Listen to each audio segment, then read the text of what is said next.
एक पूरा मैप बना के या पूरा रोड मैप बनाकर दिखा दिया था कि हमें पढ़ना क्या है। आप लोगों के दिमाग में पिक्चर पूरी तरीके से क्लियर हो गई होगी। कहाँ तक पहुँचे थे? एक लोकप्रिय आंदोलन की तैयारी। हम असहयोग आंदोलन के बारे में बात कर रहे हैं। किसके बारे में बात कर रहे थे? असहयोग आंदोलन। अभी तक जिन जिन की हम बात कर चुके हैं वो कौन कौन से हैं?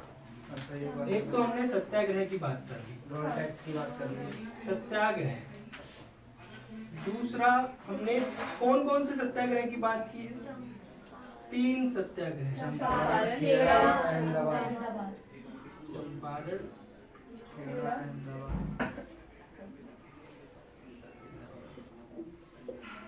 कब? 1917, ये भी 1918, ये 1918। ठीक है।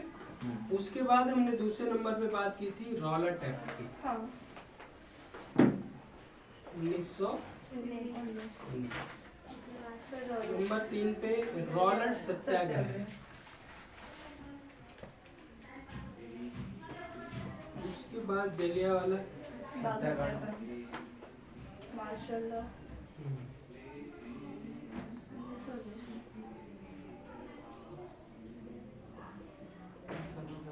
ठीक है। और उसके बाद हमने बात की थी उसकी खिलाफत आंदोलन 5 लोग। खिलाफत।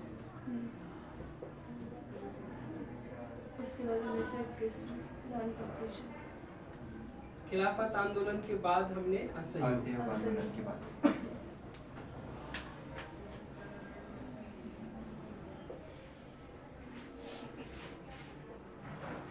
इतनी बात हम कर चुके हैं पिछली क्लास में।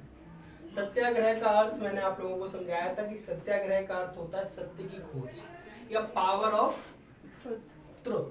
सत्य, ये सच्च का कॉन्सेप्ट गांधी जी के पास आया कहां से?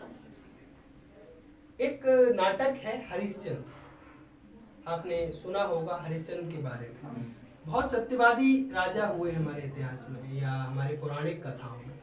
कहा जाता है उनको सपने में एक बार भगवान आए थे और उन्होंने वचन ले लिया था अपने राज्य देने का, और फिर वो सपने को ही सच करने के रूप में उन्होंने ईश्वर को या उस ब्राह्मण को वो अपना पूरा राज्य दान कर दिया। उस चक्कर में वो काशी में जाकर बिक गए, खुद अपनी पत्नी उनसे अलग हो गई, सब कुछ हो गया, लेकिन उन्होंने सच नहीं छोड़ा।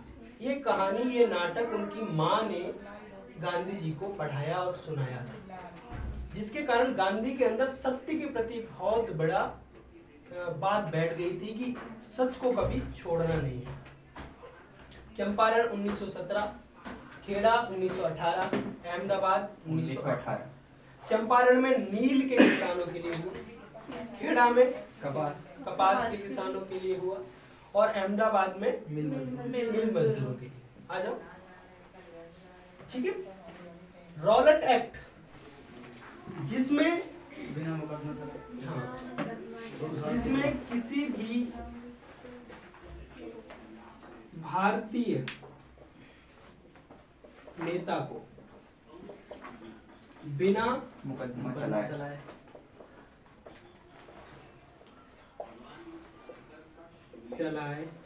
2 वर्ष तक जेल में रखा जा सकता है।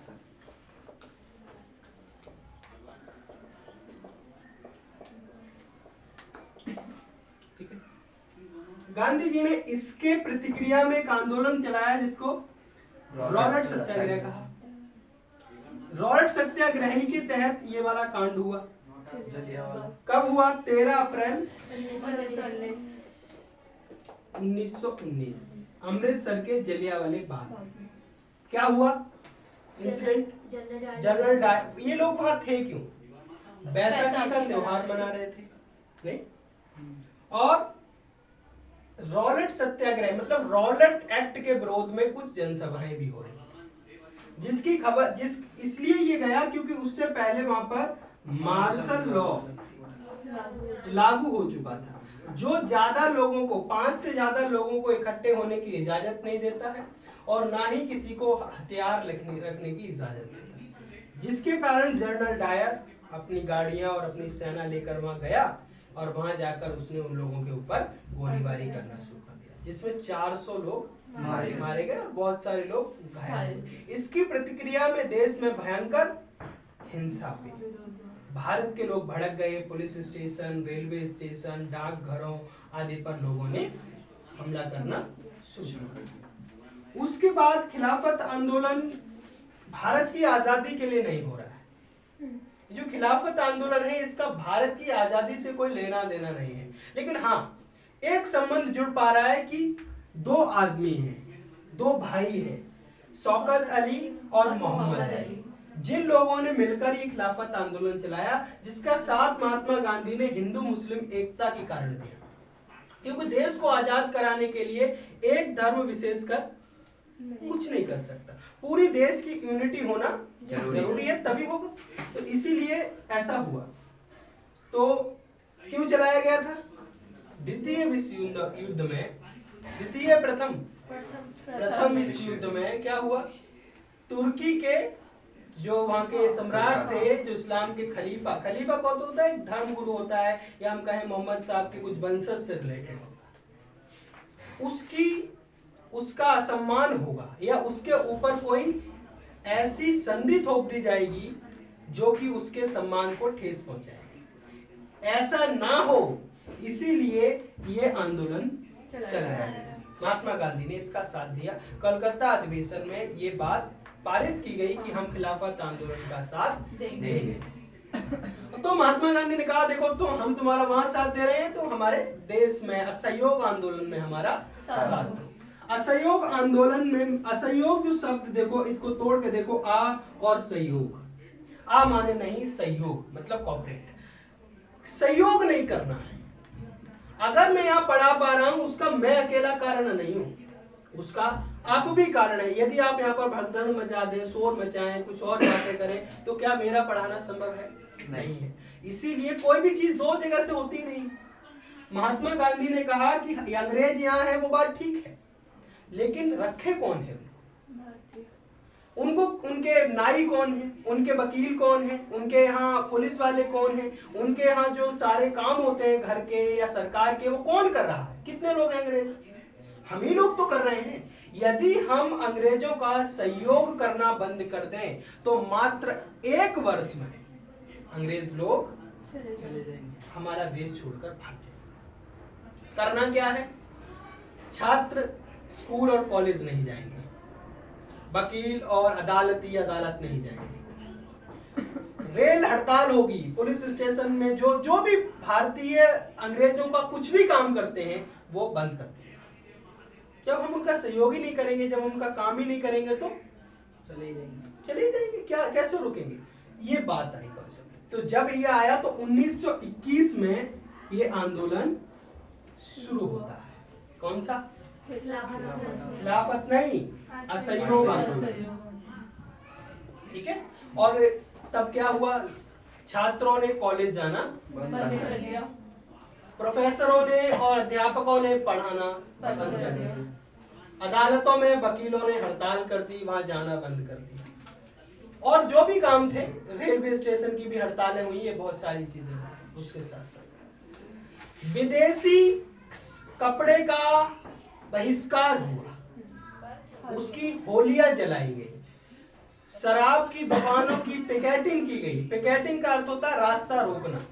औरतों ने उन शराब की दुकानों में जाने वाले रास्तों को रोक दिया, जिससे कि वहां तक लोग ना पहुंच पाए। और आपको भरोसा नहीं होगा कि असहयोग आंदोलन के कारण ये ज्यादा समय तक चल तो नहीं पाया, लेकिन जितने भी दिन चला, बहुत भयंकर प्रभाव पड़ा अंग्रेजी सरकार पर। लगभग 50% उनके व्यापार पर फर्क पड़ा। उनके कपड़े में जो वहां से आयात होता था, उसमें गिरावट आई 50% लगभग।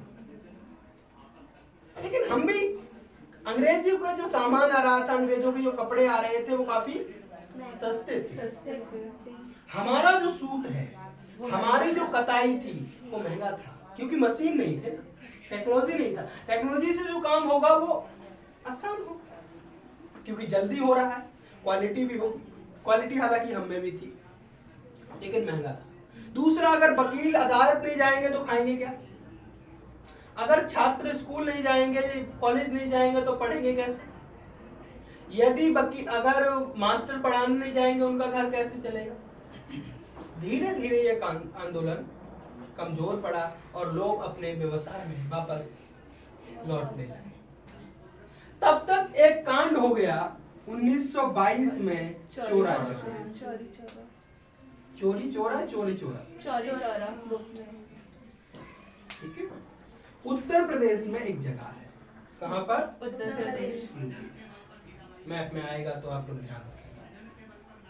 ठीक है, जो भी स्थानों के नाम ले रहे हैं उनको आप मैप में एलोकेट करना जरूर ध्यान रखें, क्योंकि एग्जाम में इससे रिलेटेड मैप आएगा, निश्चित आएगा। एक शांतिपूर्ण जुलूस पर पुलिस वालों ने गोलियां चला दी थी। एक शांतिपूर्ण जुलूस निकल रहा था चोरी चोरा में, और वहां पर गोली चला दी गई और वहां भगदड़ हो गई, जिसमें बहुत सारे लोग मारे गए। इसकी प्रतिक्रिया में भारतीय लोगों ने भी वही किया, रेलवे स्टेशनों पर आक्रमण, पुलिस स्टेशन पर, डाकघरों पर आक्रमण करना या वहां पर मारपीट करना शुरू किया। गांधी जी इसके सख्त विरोधी थे। जब भी ऐसा होता था, कैसा? जब भी हिंसा होती थी, गांधी जी आंदोलन रोक देते वापस ले लेते। क्या ये रास्ता नहीं है हमारा रास्ता शांति का है। और गांधी जी सत्याग्रह के कॉन्सेप्ट में क्या कह रहे हैं? वो ये कह रहे हैं कि यदि तुम्हारा उद्देश्य सच्चा है तो तुम्हें किसी भी शारीरिक बल की आवश्यकता नहीं है। अगर कोई मार रहा है, जरूर नहीं उसको पलट के मारना है। ये गांधी जी की थ्योरी है, हमारी नहीं है। हमारा तो कुछ और ही है। क्या है? एक के बदले दो। जो भी अलग अलग। ठीक है, तो ये कॉन्सेप्ट हम अभी तक पढ़े हुए हैं। अब हम आगे चलते हैं क्लास के इसके सहारे। ये जो अब ये जहाँ पर जो सारी चीजें हैं वो सब मैंने पढ़ा दिया है, जो नए लोकप्रिय आंदोलन की तैयारी में आ रहा है। अब जन नेता के हम आएंगे। 2.2 है। 1922 तक गांधी जी ने भारतीय राष्ट्रवाद को एकदम परिवर्तन कर दिया। इस प्रकार फरवरी 1916 में बनारस हिंदू विश्वविद्यालय में अपने भाषण में दिए गए वायदे को उन्होंने पूरा किया। अब यह व्यवसायिकों व बुद्धिजीवियों का ही आंदोलन नहीं रहा, अब हजारों की संख्या में किसानों, श्रमिकों, कारीगरों ने भी इसमें भाग लेना शुरू कर दिया। इसमें से कई गांधी जी के प्रति आदर व्यक्त करते हुए अपना महात्मा कहने लगे, और उन्होंने इस बात की प्रशंसा की कि गांधी जी उनकी ही तरह के वस्त्र पहनते हैं, उनकी ही तरह रहते हैं और उनकी ही भाषा बोलते हैं। अन्य नेताओं की तरह वे सामान्य जनसमूह से अलग नहीं खड़े होते, बल्कि वे उनसे सहानुभूति रखते हैं तथा उनसे घनिष्ठ संबंध भी स्थापित करते हैं। गांधी जी ने 1916 में बनारस हिंदू विश्वविद्यालय के उद्घाटन समारोह में जो भाषण दिया था, याद है आप लोगों को? क्या कहा था कि ये देश केवल अमीरों का नहीं है और ना ही अमीरों के प्रयास से ये देश आजाद होगा। हमें उन गरीबों के, उन गांव के लोगों की भी बात करनी होगी और उनका साथ लेना होगा, तभी यह देश आजाद हो सकता है। हमें उन किसानों और मजदूरों की भी बात करनी होगी जिनको लूटकर अंग्रेज लोग खा रहे हैं, और उनका हिस्सा भी हमें दिलवाना होगा। ये बात कही गांधी जी। अब गांधी जी ने उस बात कॉन्सेप्ट को अपने ऊपर धारण कर लिया। गांधी जी वैसे ही कपड़े पहनते हैं जैसे कपड़े जनसमूह पहनता है, अलग नहीं। नेहरू जी को आप देखेंगे कोट पैंट। अगर आप आज हमारे डॉक्टर भीमराव अम्बेडकर की पुण्यतिथि भी है, वो भी कोट पैंट पे रहते थे, लेकिन गांधी ने अपना स्वरूप पूरी तरह बदल दिया। वही भाषा बोलते थे, वैसे ही रहते थे, वही चाल चलन था। मतलब पूरी तरीके से गांधी लोगों के साथ जुड़ गए, मिल गए, घुल गए। ऐसा नहीं लगता था कि ये कुछ अलग आती है। अगर तुम्हें किसी का दिल जीतना है तो सबसे अच्छा तरीका उस जैसे हो जाओ, उसके जैसे ही हो जाओ। डिफरेंस होगा तभी तो अलग कर पाओगे तुम। जब हम भी वैसे, तुम भी वैसे, फिर डिफरेंस किस बात का? यही कर लिया गांधी। इसलिए गांधी महान हो गए और लोग महान नहीं हो पाए, हालांकि सब लोगों के अलग अलग महान लोग हैं। तो जनता क्या कहने लगी? महात्मा। गांधी को महात्मा कहने लगी। महात्मा की उपाधि सबसे पहले रविंद्रनाथ टैगोर ने दी थी। गुरुदेव रविंद्रनाथ टैगोर ने किसको? गांधी जी को, कि ये महान आत्मा है। महान आत्मा का मतलब होता है सभी आत्माओं में सबसे ऊपर है, वही महान आत्मा है। और गांधी को महात्मा के रूप में जाने लगा। अब हम लोग जो भी बोलते हैं, अब मोहनदास करमचंद गांधी नहीं है, अब महात्मा गांधी है। इनमें दोनों अंतर है। तुम कहोगे व्यक्ति तो एक है, लेकिन व्यक्ति की परिस्थितियों और व्यक्ति के विचारों में अब परिवर्तन है। अब महात्मा गांधी अलग है और मोहनदास करमचंद गांधी अलग है। ये दो व्यक्ति हो गए, ठीक है। तो महात्मा गांधी भारतीय स्वाधीनता आंदोलन में के एक नेता है और मोहनदास करमचंद गांधी एक वकील है, ऐसा आप मान लीजिए। समझ गए? ठीक है। सामान्य जन के साथ इस तरह की पहचान उनके वस्त्रों में विशेष रूप से परिचित होती थी। जहां अन्य राष्ट्रवादी नेता पश्चिमी शैली के सूट अथवा भारतीय बंदला जैसे औपचारिक वस्त्र पहनते थे, वहीं गांधी जी लोगों के बीच एक साधारण धोती में जाते थे। इस बीच प्रत्येक दिन का कुछ हिस्सा वे चरखा चलाते में बिताते। अन्य राष्ट्रवादियों को भी उन्होंने ऐसा करने को प्रोत्साहन दिया। सूत कताई के कार्य में गांधी जी को पारंपरिक जाति व्यवस्था में प्रचलित मानसिक श्रम और शारीरिक श्रम की दीवार को तोड़ने में मदद की। गांधी का चरखा भारतीय आजादी में तलवार से ज्यादा काम किया। उतना लोग, अंग्रेज लोग तलवार और गोली से नहीं डरते थे जितना गांधी के चरखे से डरते थे। चरखा आत्मनिर्भरता का प्रतीक है कि हम किसी के ऊपर निर्भर नहीं है, खुद बनाएंगे, खुद खा लेंगे, खुद कमा लेंगे, खुद उत्पादन कर लेंगे। हमें तुम्हारी ये आधुनिक मशीनों की जरूरत नहीं है। हमारे पास जो भी परंपरागत पद्धति है उसके आधार पर हम काम करेंगे। ये गांधी की सोच है और इसीलिए और भारतीय स्वाधीनता के नेता और गांधी को हम अलग कर पाते हैं।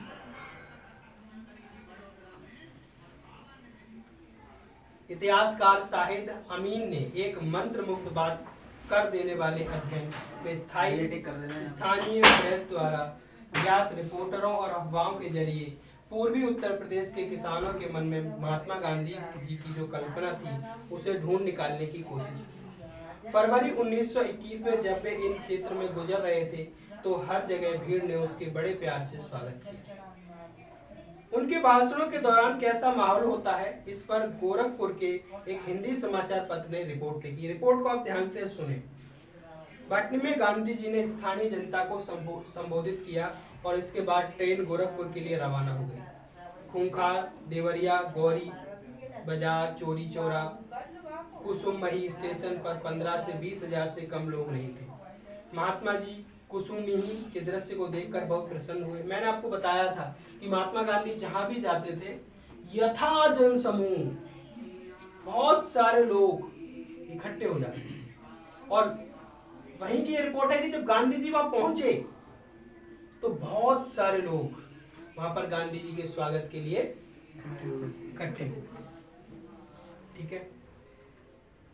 एक और बात, गांधी को कुछ लोगों ने गांधी को अवतार मान लिया था कि गांधी ईश्वर है, ईश्वर का अवतार है गांधी। बहुत जल्दी मान लेते हैं। उधर जर्मनी के लोगों ने हिटलर को भी अवतार मान लिया था।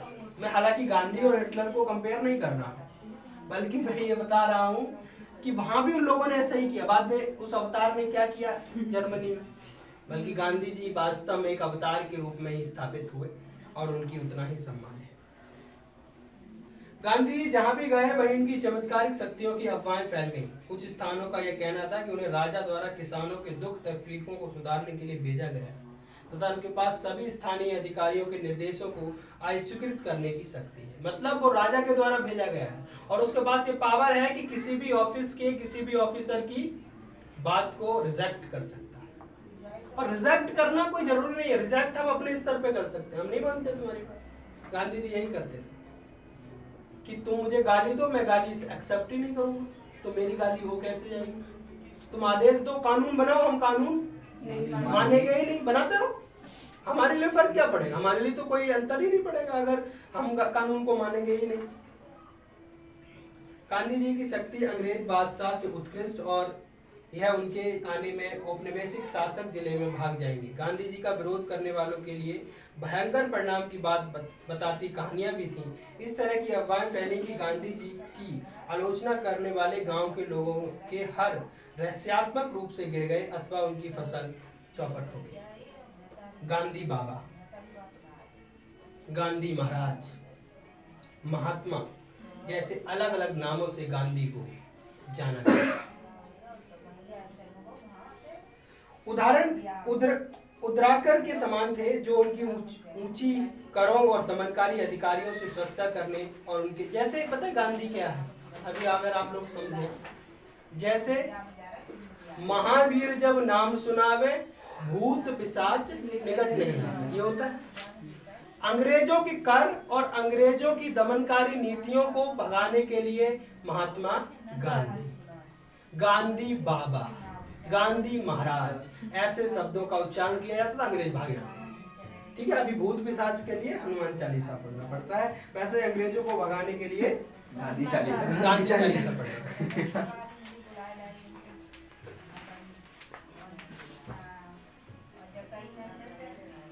अपील को उनकी सात्विक जीवन शैली, और देखो क्यों प्रभाव पड़ रहा है गांधी का इतना लोगों पर, आप लोग सोच पा रहे हैं क्यों प्रभाव पड़ रहा है? नेहरू कुछ भी बात कहते थे उतना प्रभाव नहीं पड़ता था, और नेता इतनी बात कहते थे प्रभाव नहीं पड़ता था, गांधी का इतना प्रभाव क्यों था लोगों पर? कुछ विचार कर पाते हो आप लोग, ऐसा क्यों था? क्योंकि वो लोगों के बीच में ज्यादा लोकप्रिय थे। लोकप्रिय ही क्यों थे? वो उनके साथ रहते थे और उनके जैसे ही उनके जैसा जीवन व्यतीत करता था।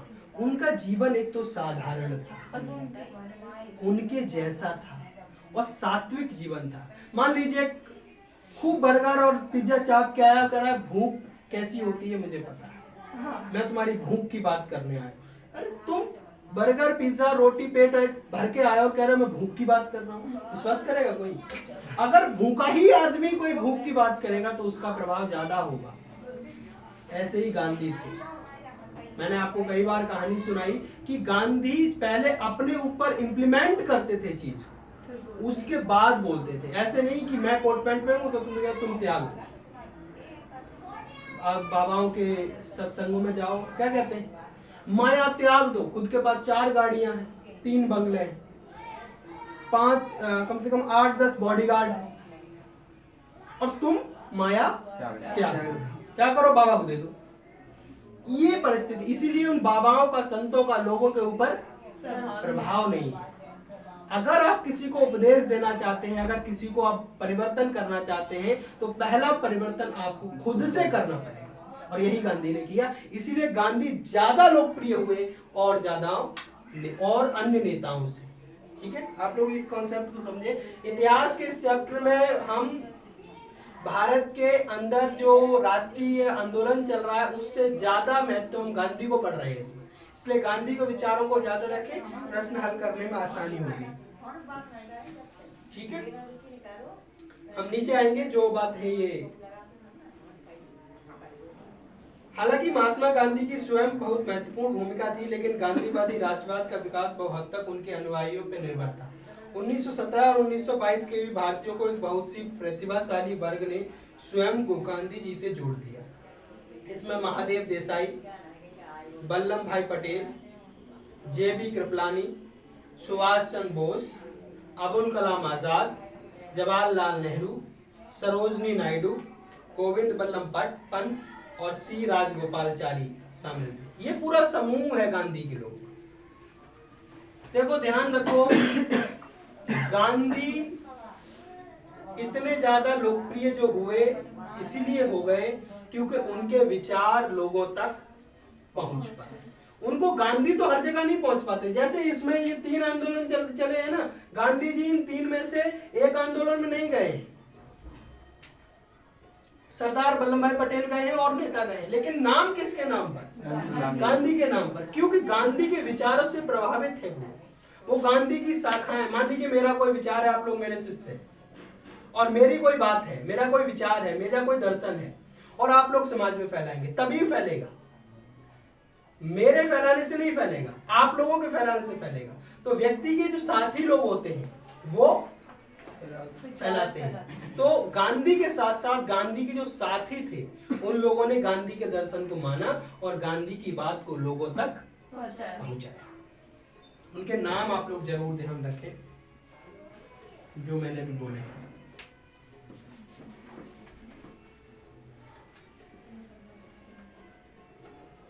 महात्मा गांधी फरवरी 1924 में जेल से रिहा हो गए।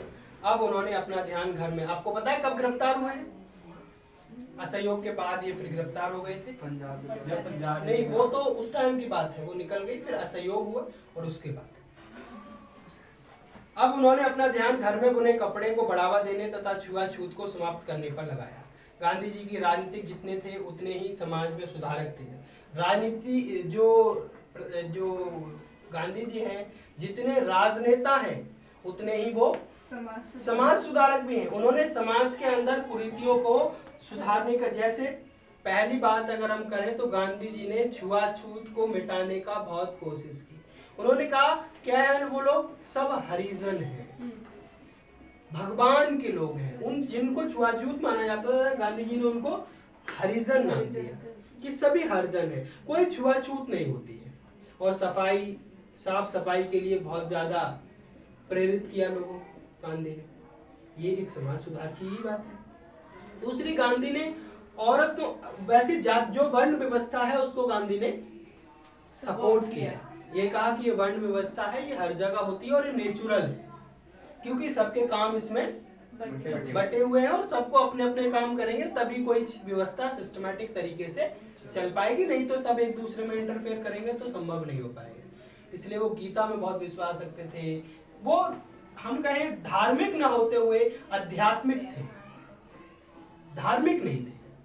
धार्मिक वो होता है जो मंदिर नहीं जाते थे वो कभी भी, लेकिन प्रार्थना करते थे। वैष्णव जन तो तैने कहिए जो पीर पराई जाने रे, ये उनका मूल मंत्र था कि हिंदू लोग या वैष्णव लोग वही हैं जो दूसरों का दुख जानते हैं, दूसरों की पीड़ा जानते हैं, वही लोग हैं। अब हम नमक सत्याग्रह पर आएंगे सीधे। और नमक सत्याग्रह हमने आपको जो मैप बताया था उसमें बताया था क्या। अब प्रश्न ये आता है कि गांधी जी ने नमक को ही क्यों चुना? कोई और चीज चुन लेते। गांधी जी ने 11 मांगों का एक चेतावनी भरा पत्र गवर्नर जनरल को लिखा, 11 मांगों का, और कहा यदि 11 मांगे ये पूरी नहीं हुई तो हम आंदोलन करेंगे। कौन सा आंदोलन करेंगे? सवर्णीय अवज्ञा आंदोलन, ये करेंगे। नहीं मानी बात। गांधी का पत्र गया लेकिन गवर्नर जनरल ने उनकी बात नहीं मानी और गांधी जी ने आंदोलन शुरू कर दिया। कौन सा? दांडी यात्रा 1930।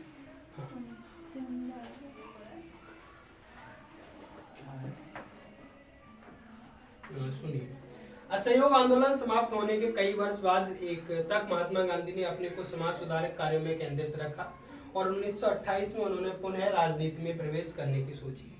उस वर्ष सभी श्वेत सदस्यों वाले साइमन, ये भी है 1928 में जो आया है हमारा साइमन कमीशन, 1928 में साइमन कमीशन।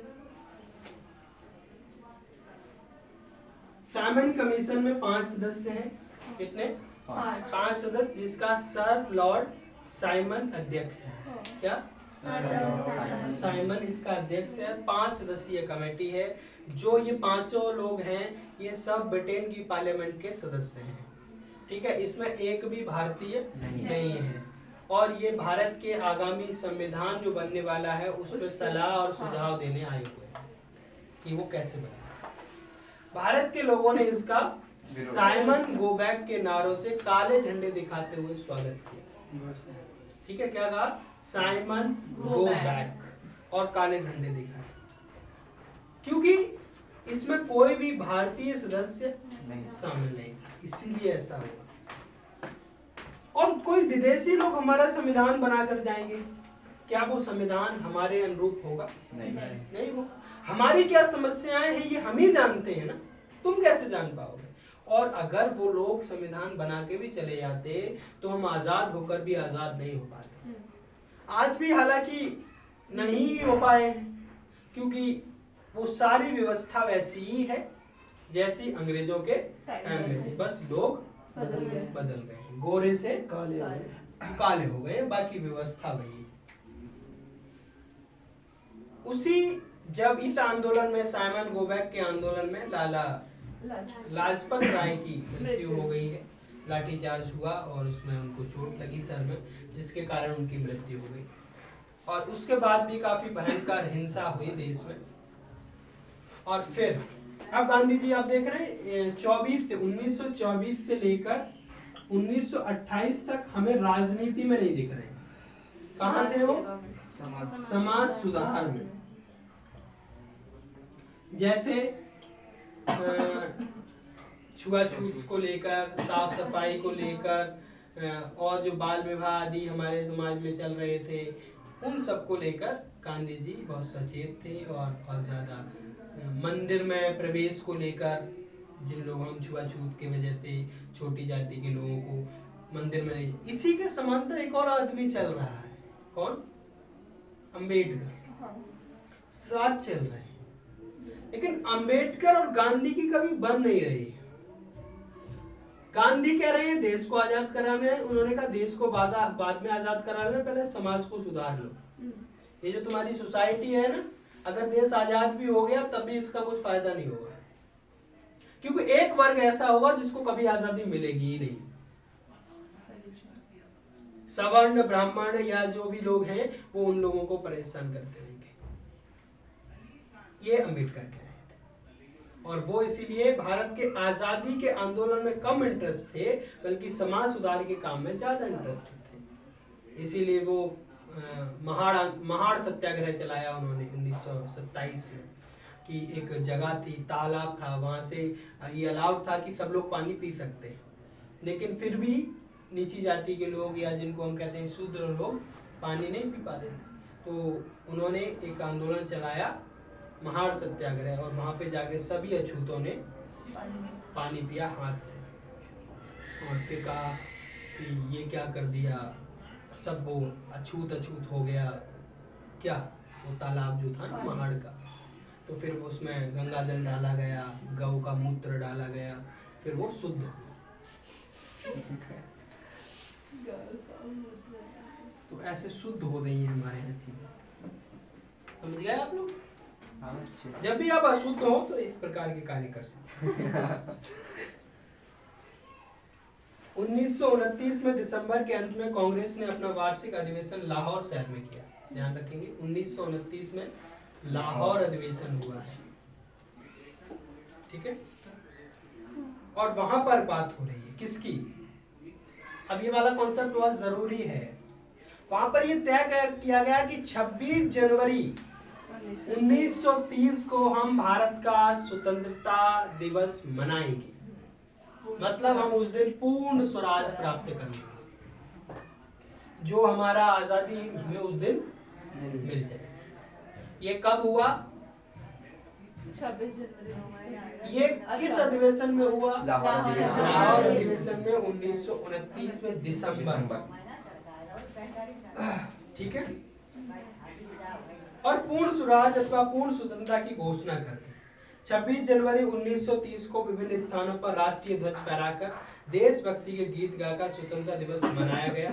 गांधी जी ने स्वयं सुस्पष्ट निर्देश देकर बताया कि इस दिन को कैसे मनाया जाना चाहिए। उन्होंने कहा, यदि स्वतंत्रता उद्घोषणा सभी गांवों और सभी शहरों, यहाँ तक कि अच्छा होगा अगर सभी जगहों पर एक ही समय में संगोष्ठियां हो तो अच्छा होगा। गांधी ने कहा हर जगह एक टाइम पर ध्वजारोहण हो, एक टाइम पर गीत गाए जाएं, एक टाइम पर मीटिंग हो, तो इसका एकता का बहुत बड़ा संदेश जाएगा। इसीलिए हमारे संविधान को 26 जनवरी 1950 को लागू किया गया, इस दिन को ऐतिहासिक बनाने के लिए, जिससे कि इतिहास में इसको याद रखा जा सके, इसीलिए बनाया।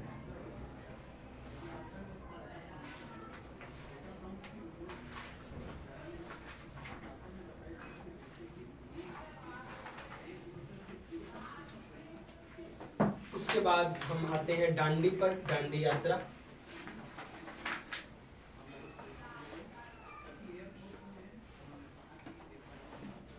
दांडी यात्रा, दांडी एक जगह है और ये जो हमारा शुरू हो रहा है। स्वतंत्रता दिवस मनाए जाने के तुरंत बाद महात्मा गांधी ने घोषणा की कि वे ब्रिटिश भारत के सर्वाधिक घृणित कानून में से एक, जिसमें नमक की हाँ, इसमें एक मैंने कह रहा था कि नमक को ही क्यों चुना गया, तुम बताओ।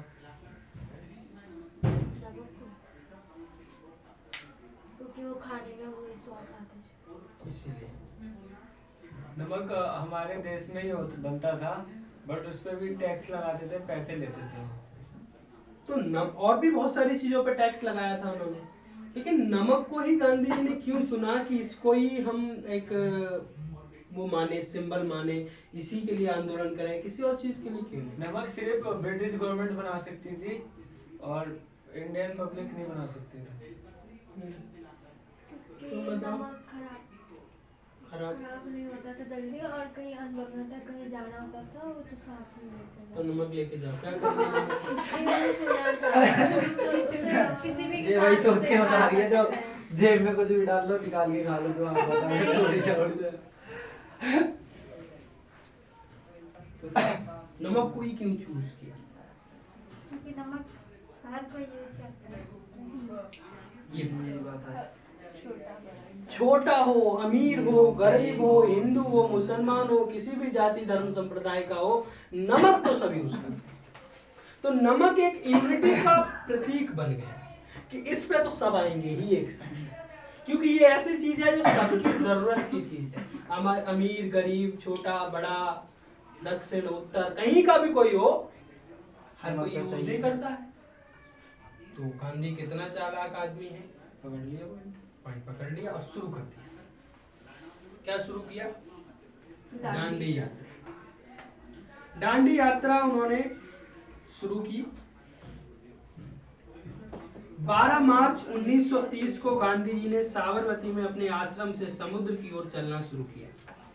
3 हफ्तों के बाद अपने गंतव्य स्थान पर पहुंचे और वहां उन्होंने मुट्ठी भर नमक बनाकर स्वयं को कानून की निगाह में अपराधी बना दिया। क्या कहा गांधी ने? रोज जब वो गांधी जी चले साबरमती आश्रम से, तो केवल 70 वॉलेंटियर थे उनके पास, वॉलेंटियर स्वयंसेवी। और जब वो पहुंचे वहां लाखों की भीड़ थी उनके साथ। रास्ते में जाते थे और उनके जहां भी रुकते थे बहुत सारे लोग उनको सुनने आते थे, औरतें भी आती थी। जो पहले 1000 वाला नोट था, उसमें जो पीछे गांधी जी का फोटो था, इसमें एक बच्चा चल रहा है आगे ऐसे गांधी जी की लाठी पकड़ के, पीछे औरतें भी चल रही हैं, वो दांडी यात्रा करेंगे, इसमें औरतें भी शामिल थी। लाखों की भीड़ के साथ महात्मा गांधी दांडी पहुंचे, समुद्र पैदल पद यात्रा की। एक पद यात्रा अभी भी चल रही है हमारे देश में, भारत जोड़ो।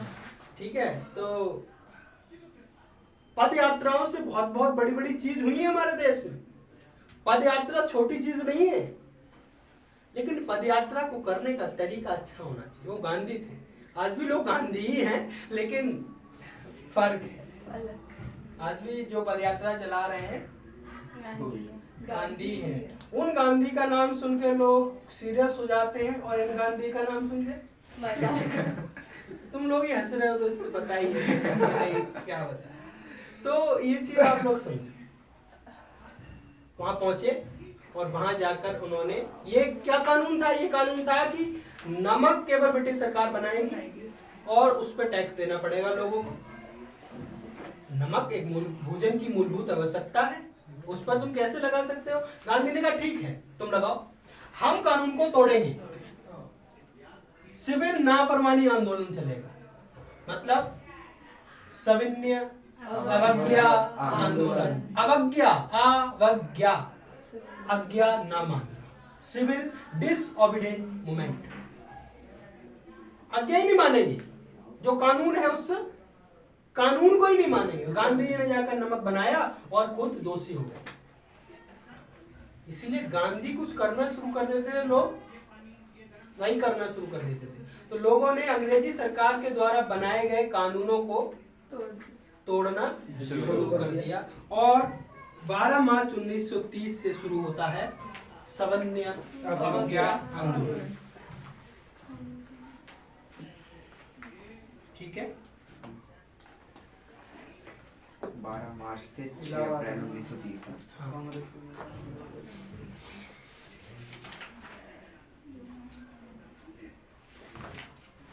मैं कुछ आपको बता रहा हूं कि नमक यात्रा की प्रगति को एक और स्रोत से भी समझा जा सकता है। अमेरिकी समाचार पत्रिका टाइम्स को गांधी जी की कदकाठी पर हंसी आती थी। कदकाठी जैसा व्यक्ति था ना, छोटे कद का, पतला सा, धोती पहना हुआ, हाथ में लाठी लिया हुआ, लोग बहुत हंसी मनाते थे।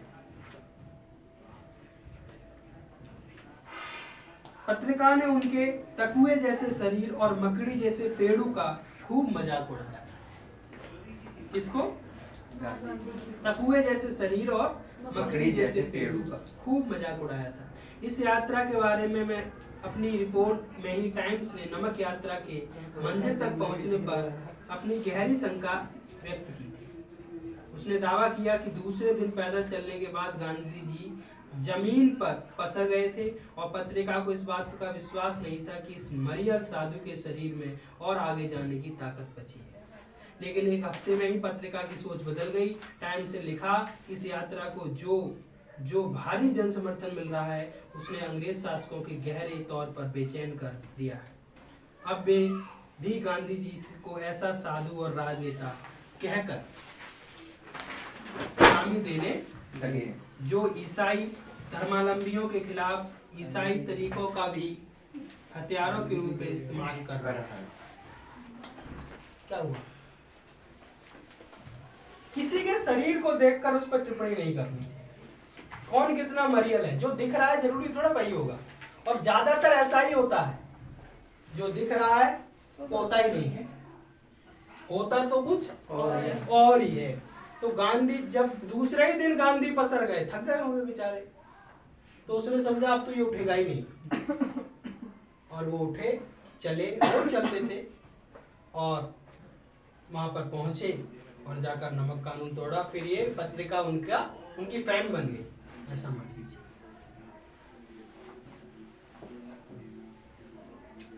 उसके बाद अगर हम बात करें, देखो एक तरीका था, यह तरीका है भी, जब भी कोई लड़ाई हो, जब भी कोई झगड़ा हो, जब भी कुछ हो, तो उसको सुलझाने का एक तरीका है संवाद, बातचीत। कितने भी युद्ध हो जाएं, उन युद्धों को अंत आखिर टेबल पे होता है, मतलब बातचीत से मामला सुलझता है। अगर वैसे ही गांधी जी भी बातचीत में काफी विश्वास रखते थे। जैसे उन्होंने ये आंदोलन शुरू किया, उन्होंने कह दिया चलो आओ बैठ के बातचीत करते हैं। गांधी ने कहा ठीक है, बैठ के बातचीत करते हैं। ब्रिटेन जाना पड़ेगा गोलमेज सम्मेलन के लिए, और रास्ते में ही गोलमेज सम्मेलन क्या हो गया, फेल हो गया। सुन लो पहले, ध्यान से सुनेंगे। इस लक्ष्य को ध्यान में रखते हुए ब्रिटिश सरकार ने लंदन में गोलमेज सम्मेलनों का आयोजन शुरू किया। पहला गोलमेज सम्मेलन नवंबर 1930 में आयोजित किया गया। इसमें देश के प्रमुख नेता शामिल हुए। इसी कारण अंततः यह बैठक निरर्थक साबित हुई। जनवरी 1931 में गांधी जी को जेल से रिहा किया गया और अगले ही महीने वायसराय के साथ उनकी कई लंबी बैठकें हुई। इन्हीं बैठकों के बाद गांधी इरविन समझौते पर सहमति बनी, माफ कर लेंगे, जिनकी शर्तों में सविनय अवज्ञा आंदोलन को वापस लेना, सारे कैदियों की रिहाई और तटीय इलाकों में नमक उत्पादन की अनुमति देना शामिल था। रेडिकल राष्ट्रवादियों ने समझौतों की आलोचना की क्योंकि गांधी जी वायसराय से भारतीयों के लिए राजनीतिक स्वतंत्रता का आश्वासन हासिल नहीं कर पाए थे। गांधी जी को इस संभावित लक्ष्य की प्राप्ति के लिए केवल वार्ताओं का आश्वासन मिला था। कौन सा समझौता हुआ? गांधी इरविन समझौता। इस समझौते में क्या हुआ? पहली बात कि आप क्या करेंगे, सविनय अवज्ञा आंदोलन को वापस लेंगे, और हम क्या करेंगे, सारे कैदियों को रिहा जितने भी कैदी हमने किए हैं, मतलब जो नेताओं को हमने किया है उनको हम छोड़ दें। जो रेडिकल थे, मतलब जो हमारे यहाँ गरम दल के नेता थे, उन्होंने इसका विरोध किया कि ये तो अब इन्हीं के साथ गठजोड़ बनाने लगे। तो इस तरीके से मतलब जो हमारा गरम दल है वो किसी भी संवाद में विश्वास नहीं रखता। वो कहता है सीधा तोड़ दो, खत्म करने में जाएंगे, बिना पिटे जाएंगे नहीं है, ठीक है। और ये कहते थे पीटना नहीं है, गांधी कहते थे बात कर लो, इनको परेशान कर दो बुरी तरह। गांधी परेशान करने में विश्वास रखते थे और वो पीटने में, मारपीट में। दूसरा गोलमेज सम्मेलन 1931 के आखिर में लंदन में आयोजित हुआ। उसमें गांधी जी कांग्रेस का नेतृत्व कर रहे थे। गांधी जी का कहना था कि उनकी पार्टी पूरे भारत का प्रतिनिधित्व करती है। इस दावे को 3 पार्टियों ने चुनौती दी। मुस्लिम लीग का कहना था कि वो मुस्लिम अल्पसंख्यकों के हित में कम करती है। राजे रजवाड़ों का दावा था कि कांग्रेस का उनके नियंत्रण वाले भूभाग पर कोई अधिकार नहीं है। तीसरी चुनौती तेज तर्रार वकील और विचारक डॉक्टर भीमराव अम्बेडकर की तरफ से, जिनका कहना था गांधी जी और कांग्रेस पार्टी निचली जातियों का प्रतिनिधित्व नहीं करते। 3 है गोलमेज। इसी में लड़ाई हो गई थी अम्बेडकर के साथ गांधी की। गोलमेज सम्मेलन में 3 आदमी हैं, गांधी, एक पक्ष गांधी का है, एक जिन्ना है, अम्बेडकर है और राजा है, राजाओं के रजवाड़े। ये गोलमेज सम्मेलन है, ठीक है। भारत की तरफ से ये लोग गए हुए। अब गांधी जी का नंबर आया। मिस्टर गांधी आप बोलिए। हम गांधी किसकी तरफ से गए हैं? कांग्रेस की तरफ से। ये कह रहे हैं कि हमारी जो पार्टी है कांग्रेस, ये पूरे देश की पार्टी है, मतलब we are the representative of the country, पूरी कंट्री का रिप्रेजेंट करते हैं। हमने बोल लिया, ठीक है। अब जिन्ना जी का नंबर आया। जिन्ना कह रहे हैं ठीक है पूरे देश का करते होंगे, लेकिन जो देश का अल्पसंख्यक है, माइनॉरिटी है, उसका ये नहीं करते। मतलब ये मुसलमानों का प्रतिनिधित्व नहीं करते। ठीक है, तुम्हारा हो गया। अब सुनो, अम्बेडकर बोलो। अम्बेडकर जी आए और क्या कह रहे हैं? ये नीची जात, दलित और शूद्र लोगों का प्रतिनिधित्व नहीं करते। ये सवर्णों की पार्टी है। किसकी? सवर्णों, मतलब उच्च जाति की। और ये कह रहे हैं देखो, राजा तो हमें अपने यहाँ के, तो ये हमारे यहाँ कैसे घुस जाएंगे? इनका राजाओं का नहीं है। अब किसकी? एक देश से 4 आदमी। तो भैया उन्होंने बोला पहले आपस में निपट लो, हाँ, फिर उसके बाद आपस में निपट लो। हाँ, गांधी जी और इनकी काफी तकरार हो गई थी। और एक बड़ी बात, गांधी ये जानते नहीं थे कि अम्बेडकर दलित है। अम्बेडकर ये जानते थे, ये गांधी जानते थे कि ये सवर्ण ही है। और जब गांधी जी के पास अम्बेडकर जब पहली बार मिलने गए, तो अम्बेडकर ने कहा, गांधी ने कहा आ गए? हाँ, बैठ। तो उन्होंने बताया यही अम्बेडकर है। मैंने कहा नमस्कार अम्बेडकर, बैठ। तो उन्होंने कहा देखो, हमें देश को आज़ाद कराना ज़्यादा ज़रूरी है, उसको हम आज़ाद करा लेते, बाद में ये मसले हैं इनको हम सुलझा लेंगे। उन्होंने कहा नहीं, ये मसला ज़्यादा ज़रूरी है। दलितों की स्थिति अंग्रेजों के आने से पहले ज़्यादा खराब थी, अंग्रेजों के आने के बाद अच्छी हुई है। अंग्रेज तो हमारे लिए वरदान के रूप में आए हैं, हम उनको क्यों भगाएंगे? और ये अंग्रेज चले जाएंगे, तुम फिर वही करोगे। पहले करते थे, आगे एक मलैया बांध दोगे, पीछे एक झाड़ू बांध दोगे, तब चलो, ये स्थिति कर दोगे तो। ने कहा अच्छा ठीक है, लेकिन विचार कर लो, विचार करके बताना। अम्बेडकर चले गए। बाद में उनके मित्र ने बताया कि अम्बेडकर भी एक दलित ही हैं और उनके साथ क्या क्या हुआ है। अच्छा, मुझे तो बताया नहीं था, मुझे तो लगा वो ब्राह्मण है। इस प्रकार का कंफ्यूजन भी था। फिर बाद में 1935 में गांधी और अंबेडकर के बीच एक समझौता हुआ है। जिसको पूना पैक्ट के नाम से जाना जाता है। किस विषय में हुआ? गांधी, ये जो अंबेडकर थे ये कह रहे थे कि हमें पृथक निर्वाचन मंडल चाहिए। क्या चाहिए? पृथक निर्वाचन मंडल। पृथक निर्वाचन मंडल का मतलब कि जो निर्वाचन क्षेत्र होते हैं उन क्षेत्रों को ऐसे आरक्षित किया जाएगा कि उन क्षेत्रों में वही शूद्र लोग या वही दलित लोग इलेक्शन के लिए खड़े हो पाएंगे और वही लोग वोट करेंगे और लोग नहीं करेंगे। गांधी जी कहते नहीं, सार्वभौमिक वयस्क मताधिकार देना है सबको। हाँ, आरक्षण दे सकते हैं कि एक इस क्षेत्र में खड़ा केवल दलित वर्ग का होगा, वोट सब करेंगे। गांधी कह रहे थे इसमें खतरा, वो अम्बेडकर कह रहे थे इसमें भी खतरा है। इसमें क्या खतरा है? इसमें ये खतरा है कि कोई भी ऊंची जाति का किसी भी नीची जाति को खड़ा कर देगा, उसको जिता देगा और बाद में राज खुद करेगा। ये सारी चीज। लेकिन जो निर्वाचन मंडल होगा, पृथक निर्वाचन मंडल होगा तो ज्यादा सेफ बात होगी। लेकिन गांधी और अम्बेडकर में बात बनी नहीं। बाद में बात बनाने के लिए इन दोनों का पूना में बैठक हुई 1935 में और फिर उसमें बात बन पाई। मैं आपको उस दिन बता रहा था कि बहरहाल 1935 में नए गवर्नमेंट ऑफ इंडिया एक्ट में सीमित प्रतिनिधिक शासक व्यवस्था का आश्वासन व्यक्त किया गया। 2 साल के बाद सीमित मताधिकार के आधार पर चुनाव में कांग्रेस को जबरदस्त सफलता मिली। 11 में से 8 प्रांतों में कांग्रेस के प्रधानमंत्री सत्ता में आए जो ब्रिटिश गवर्नर की देखरेख में काम करते। ये जो व्यवस्था है प्रधानमंत्री की, तो जब हम इस एक्ट को समझेंगे कभी तो आपको बताऊंगा कि कैसे व्यवस्था है।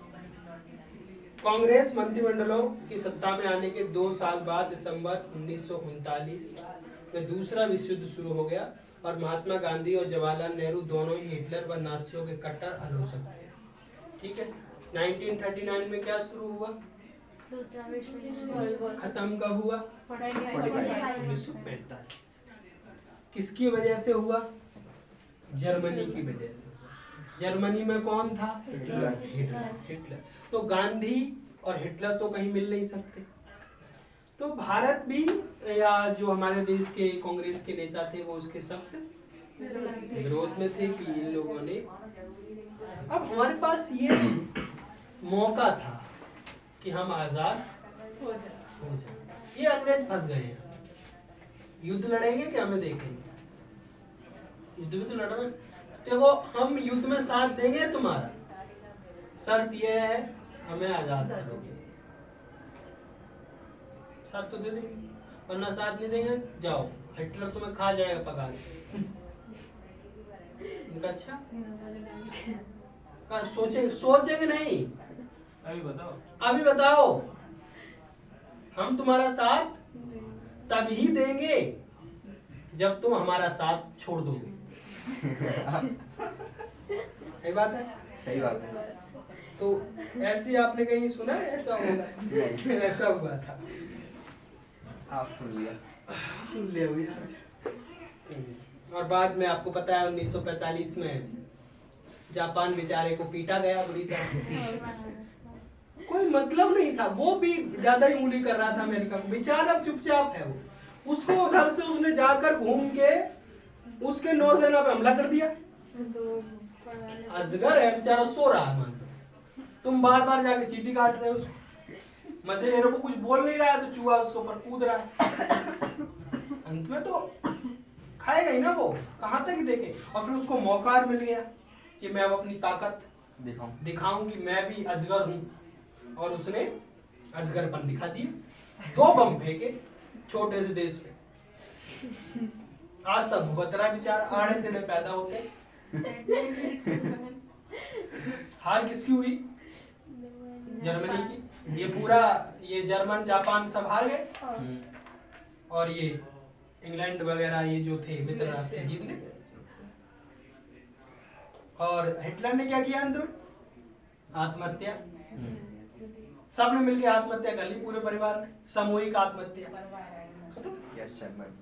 गैस चैम्बर कुछ खा पी के खत्म हो गए। ठीक है। लेकिन विरोध करने के चक्कर में अक्टूबर 1939 में ये पूरे मंत्रिमंडल ने, कांग्रेस के मंत्रिमंडल ने इस्तीफा दे दिया। आप फोटो देख सकते हैं किताब में कि गांधी, जिसको देखकर एकदम एनर्जी आ जाती है। बच्चा जरूर रहेगा साथ में, देखो इधर पड़ोस में है। और उनके बगल में आप जवाहरलाल नेहरू को देख पा रहे होंगे, राजेंद्र प्रसाद को देख पा रहे होंगे ऊपर वाली बुक में। इसी टाइम एक नेता का जिक्र आया था, मोहम्मद अली जिन्ना। किस पार्टी के हैं? मुस्लिम लीग पार्टी। और ये किसके अपने आप को मानते हैं? प्रतिनिधि मुस्लिम समाज। ये कहा कि ये देश हिंदुओं का है, यहाँ पर मुसलमानों को कभी सम्मान मिलेगा नहीं, इसलिए हमें अलग देश दे दो जिसका नाम पाकिस्तान होगा। पाकिस्तान, पाक माने शुद्ध, पवित्र स्थान। ठीक, बहुत पवित्र है। ठीक है, मान लिया द्विराष्ट्रीय सिद्धांत पे। लेकिन इसके साथ साथ कुछ देश में और भी चल रहा था। ये हुआ क्यों? ये अचानक नहीं हुआ। तुम छात्र हो, इतिहास किस लिए जानना जरूरी है। मैं एक पक्ष कह के निकल लूंगा, तुम्हारे दिमाग में कुछ और बैठ जाएगा। 1925 में राष्ट्रीय स्वयंसेवक संघ की स्थापना होती है, आरएसएस की, और हिंदू महासभा भी है उस टाइम। इसीलिए यहाँ पर सामुदायिकता या सांप्रदायिकता का भाव पूरे देश में फैला हुआ है। यही जिन्ना, पहले पूरे इसके अंदर ये विचार नहीं था और बाद में इनके दिमाग में विचार आया जब ये देखा कि यहाँ क्या है, और बाद में ऐसा उन्होंने कह दिया कि देखो, आजाद अंग्रेजों से कह दिया सीधे कि हमें तुम जाओ ना तो आधा आधा बांट के जाना, ऐसे जाना नहीं। और 1940 तक हम पहुंचे हैं तो वहां पर ये सारी देश के विभाजन की स्थितियां लगभग तय सी दिख रही हैं। और 1942 में महात्मा गांधी ने छेड़ दिया है अंग्रेजों भारत छोड़ो आंदोलन, क्विट इंडिया मूवमेंट। कब? 1942। करो या मरो, ये नारा दे दिया। ठीक है, ध्यान रहेगा। इसमें एक नाम जो बहुत महत्वपूर्ण आ रहा है, जो आप इमरजेंसी में भी सुनेंगे। क्रिप्स मिशन की विफलता के बाद महात्मा गांधी ने ब्रिटिश शासन के खिलाफ अपना तीसरा बड़ा आंदोलन छेड़ने का फैसला लिया। अगस्त 1942 में शुरू हुए इस आंदोलन को अंग्रेजों भारत छोड़ो का नाम दिया गया था। हालांकि गांधी जी को फौरन गिरफ्तार कर लिया गया था, लेकिन देश भर के युवा कार्यकर्ता हड़तालों और तोड़फोड़ की कार्रवाइयों के जरिए आंदोलन चलाते थे। कांग्रेस में जयप्रकाश नारायण जैसे समाजवादी सदस्य भूमिगत प्रतिरोध गतिविधियों में सबसे ज्यादा सक्रिय थे। भूमिगत, ग्राउंड, अंडरग्राउंड, अंदर काम कर रहे थे। और गांधी जी ने शुरू कर दिया। हालांकि गांधी जी को गिरफ्तार कर लिया गया था, लेकिन आग को कितना भी गिरफ्तार करो तपन तो रहेगी। उसकी गर्माहट को कहां ले जाओगे? आग को मान लो तुम बढ़िया टीन नींद ढक दो, आग दिखेगी नहीं, लेकिन उसकी महसूस तो हो, तपन तो हो। गांधी जेल में है, लेकिन गांधी के कार्यकर्ताओं ने, मतलब कांग्रेस पार्टी के कार्यकर्ताओं ने, नेताओं ने क्या किया? आंदोलन शुरू रखा, हड़तालें जारी रखी। और एक नाम आया है जयप्रकाश नारायण। जेपी का आंदोलन आप इमरजेंसी में भी पढ़ेंगे, पॉलिटिकल में। भारत छोड़ो आंदोलन सही मायने में एक जन आंदोलन था, जिसमें लाखों आम हिंदुस्तानी शामिल थे। इस आंदोलन ने युवाओं को बड़ी संख्या में अपनी ओर आकर्षित किया। उन्होंने अपने कॉलेज छोड़कर जेल का रास्ता अपनाया। जिस दौरान कांग्रेस के नेता जेल में थे, उसी समय जिन्ना तथा मुस्लिम लीग उनके साथ ही अपना प्रभाव क्षेत्र फैलाने में लगे थे। इन्हीं सालों में लीग को पंजाब और सिंध में अपनी पहचान बनाने का मौका मिला, जहां अभी तक उनका कोई खास वजूद नहीं, और वही हिस्सा अब पाकिस्तान का हिस्सा है। जून 1944 में जब विश्व युद्ध समाप्त हुआ की ओर था तो गांधी जी को रिहा कर दिया गया और जेल से निकलने के बाद उन्होंने कांग्रेस लीग के बीच फासले को पाटने के लिए जिन्ना के साथ कई बार बात की। 1945 में ब्रिटेन में लेबर पार्टी की लेबर पार्टी की सरकार बनी। सरकार भारतीय स्वतंत्रता के पक्ष में थी। उसी समय वायसराय लॉर्ड बावेन ने कांग्रेस और मुस्लिम लीग के प्रतिनिधियों के बीच कई बैठकों का आयोजन किया। 1946 की शुरुआत में प्रांतीय विधान मंडलों के लिए नए सिरे से चुनाव कराए गए। सामान्य श्रेणी में कांग्रेस को भारी सफलता मिली। मुसलमानों के लिए आरक्षित सीटों पर मुस्लिम लीग को भारी बहुमत प्राप्त हुआ। राजनीतिक ध्रुवीकरण पूरा हो चुका था, मतलब दो हिस्से में देश बढ़ चुका था, एक हिंदुओं का और एक मुसलमानों का। ये स्थिति बन गई है देश में। इसीलिए तो मुस्लिम लीग बहुत तेज जीत रही है और सामान्य श्रेणी में कांग्रेस बहुत तेज जीत रही है। ये दोनों चीजें हैं। 1946 की गर्मियों में कैबिनेट मिशन भारत आया। इस मिशन में कांग्रेस और मुस्लिम लीग को एक ऐसी संघीय व्यवस्था का राजी करने का प्रयास किया जिसमें भारत के भीतर विभिन्न प्रांतों को सीमित स्वायत्तता दी जा सकती थी। कैबिनेट मिशन का यह प्रयास भी विफल रहा। वार्ता टूट जाने के बाद जिन्ना ने पाकिस्तान की स्थापना के लिए लीग की मांग के समर्थन में एक प्रत्यक्ष कार्यवाही दिवस का आह्वान किया, जिसके लिए 16 अगस्त 1946 का दिन तय किया गया। प्रत्यक्ष कार्रवाई मतलब बहुत ज्यादा हिंसा हुई, मारकाट शुरू कर दी कि हमें तो अलग चाहिए मामला। उसी दिन कलकत्ता में खूनी संघर्ष शुरू हो गया। यह हिंसा कलकत्ता से शुरू होकर ग्रामीण बंगाल, बिहार, संयुक्त प्रांत व पंजाब तक फैल गई। कुछ स्थानों पर मुसलमानों को तो कुछ अन्य स्थानों पर हिंदुओं को निशाना बनाया गया। फरवरी 1947 में बाबेल की जगह लॉर्ड माउंटबेटन, ये हमारे आखिरी गवर्नर जनरल लॉर्ड माउंटबेटन को वायसराय नियुक्त किया गया। इन्होंने वार्ताओं के एक अंतिम दौर का आह्वान किया। जब सुलह के लिए उनका प्रयास भी विफल हो गया तो उन्होंने ऐसा कर दिया कि ब्रिटिश भारत ने स्वतंत्रता दे दी जाए, लेकिन उनका विभाजन भी होगा। औपचारिक सत्ता हस्तांतरण के 15 अगस्त के दिन नियत किया गया। अब आप देख रहे हैं ये ऐसा ही प्रसंग है जैसे भागवत में श्री कृष्ण का जन्म। क्या लॉर्ड माउंटबेटन वायसराय बन गए हैं और देश की आजादी का आंदोलन भी तेज है और देश के विभाजन का आंदोलन भी तेज है। अब विभाजन इस स्थिति में है। गांधी जी ने क्या कहा था विभाजन के मामले में? विभाजन होगा तो मेरे शरीर के भी 2 हिस्से होंगे, मेरे ऊपर से विभाजन होगा।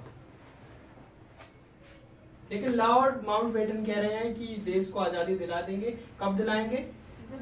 15 अगस्त 1947 की डेट तय हुई।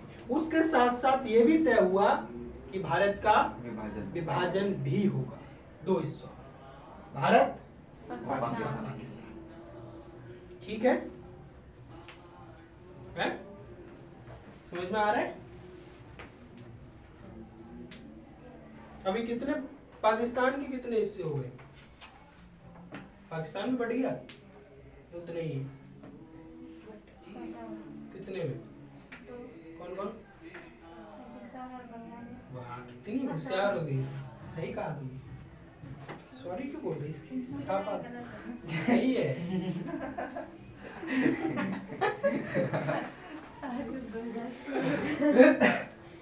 उस दिन भारत के विभिन्न भागों में लोगों ने जमकर खुशियां मनाई। दिल्ली आजाद हो गए। लोगों को पता ही नहीं आजादी होती क्या है। लोग घूम रहे हैं, क्या हो गया? आजाद हो गए, क्या करें? हुआ तो कुछ है ही नहीं, सब तो वैसे ही है। अभी आजाद हो गए तो क्या करें? किसी को कुछ पता नहीं। गांव में आजाद हो गए, क्या करें? आजाद हो गए तो कुछ पता ही नहीं चल रहा है कि आजादी होती क्या है। तो क्योंकि सारा वैसा ही है ना सब। फिर लोग इकट्ठे हुए बहुत ज्यादा मात्रा में, फिर झंडा वंडा फहराया गया, कुछ कुछ हुआ, उसके साथ साथ और भी कुछ हुआ विवाह का साथ। दिल्ली में जब संविधान सभा के अध्यक्ष ने मोहनदास करमचंद गांधी को राष्ट्रपिता की उपाधि देते हुए संविधान सभा की बैठक शुरू हुई की तो बहुत देर तक करतल ध्वनि होती रही। असेंबली के बाहर भीड़ महात्मा गांधी की जय के नारे लग रहे थे। आप देखो, महात्मा गांधी संविधान सभा में शामिल नहीं हुए थे, उसके सदस्य नहीं थे वो, लेकिन महात्मा गांधी के समर्थक उसमें थे। आजादी हुई तो महात्मा गांधी के नारों के साथ। जब संविधान सभा की बैठक हो रही थी और शुरुआत हुई और जब आजादी की घोषणा हो गई, जब रात में 12 बजे टेस्टिनी हुआ जवाहरलाल नेहरू का, उस रात बहुत तेज बारिश हो रही थी, झमाझम बरस रहा था। अगस्त में तो बारिश होती है, आपको पता है, झमाझम बारिश, झमाझम छमाझम नहीं, बहुत तेज। और जब 12 बजे के बाद सारे सदस्य निकले तो बाहर तगड़ी बारिश थी और लोग नारे लगा रहे थे, महात्मा गांधी की जय। जो भी सुनता था कि आजाद हो गए तो वो नारा यही लगाता, महात्मा गांधी की जय। महात्मा गांधी ने हमें आजादी दिलाई। संविधान सभा में भी महात्मा गांधी की जय के नारे लगे भारत में, और संविधान सभा ने ही उनको राष्ट्रपिता की उपाधि से सम्मानित किया। ठीक है, अब आपको पता चल गया राष्ट्रपिता किसने कहा उनको? हमारी देश की संविधान सभा। आखिरी बहादुराना दिन, बहादुराना।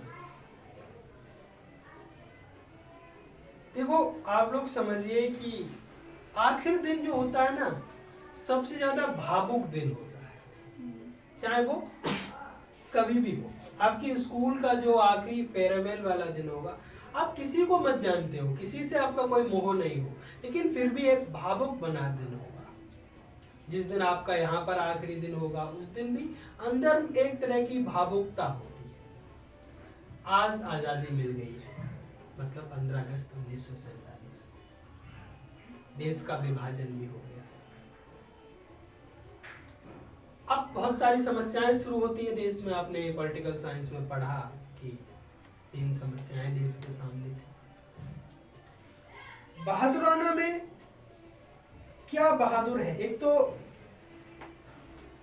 हमारे यहाँ 3 चुनौतियां हैं कि हमें देश को विभाजन होने से बचाना है।